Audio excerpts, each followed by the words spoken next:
today, the Obama administration is getting ready to transfer 10 Gitmo detainees to countries in the Middle East. The bulk release would bring the number of detainees at Guantanamo Bay down to under 100. Defense officials tell Fox the remaining detainees are some of the world's most dangerous men with ties to al-Qaeda or other terror groups. Tom Joscelyn is here. He's a senior fellow at the Foundation for Defensive Democracies, senior editor of the Long War Journal. And Tom, over the years, you've really made it one of your areas of expertise, looking at thousands of documents leaked or declassified on Guantanamo Bay. So we're really glad to talk to you about this. What do we know about this next group that is said to be released this week?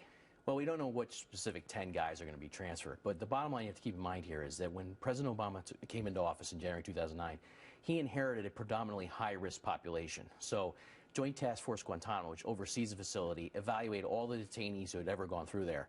And about 75% of the detainees who were left by the time President Obama took office were deemed high risk to the U.S., its allies, and its interests. So in other words, these are guys who are known to be real deal problem. And basically over time, right now, what happened is President Obama got the detainee population down to 103 detainees today as we sit here. 88 of them, according to my analysis of the files, were deemed high risk by Joint Task Force Guantanamo. Can you give us some context for what high risk means? What it means is basically when Joint Task Force Guantanamo looked at these guys, they looked at their military capability and intent.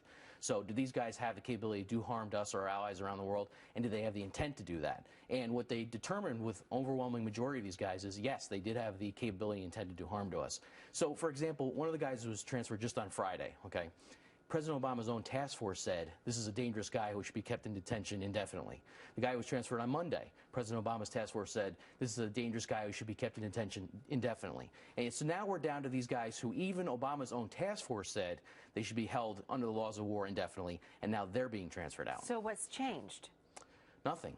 The point is that the policy is the president wants to say he closed Guantanamo. You can't do that unless you transfer high-risk detainees. And that's the essential truth here of the whole policy. We don't know where they're going. We hear it to Middle Eastern countries, but we don't know.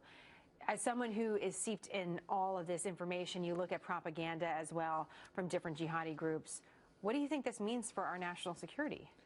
I think we're giving them back senior commanders and leaders, guys who are going to lead the fight. Look, in December, Ibrahim al-Kosi, okay, a guy who served Osama bin Laden as a sort of in multiple roles for Osama bin Laden, reappeared on the scene as a senior leader for al-Qaeda in the Arabian Peninsula. In fact, we've gone through the 3 videos he's released since December, and he's speaking as a senior al-Qaeda management leader. This is a guy who's serving directly under Ayman al-Zawahiri. So he's back in position. He's back in position. He's a guy who was transferred just a couple years ago under the Obama administration. He got a sweetheart plea deal from the military commission down there and basically took advantage of that and got right back in the game. Talk to us about what research you've done as well about the use of Gitmo in propaganda, because that's what we hear from the president time and time again.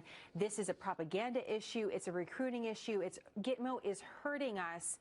In the argument, and I'm roughly summarizing it, is that it's hurting us more than releasing these particular You're not roughly summarizing it. That's the exact argument President Obama has made. He said that it's likely created more terrorists than it's ever held.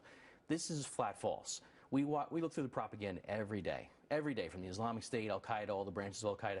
It is almost never a theme of the actual propaganda, and it's rarely even mentioned. So what I'm saying is he's saying that basically this is a major theme that people are being recruited on. That's just not true. I mean, I would defy them to show me one video in the last 2 or 3 years, for example, where the jihadi said, come fight for us because of Gitmo.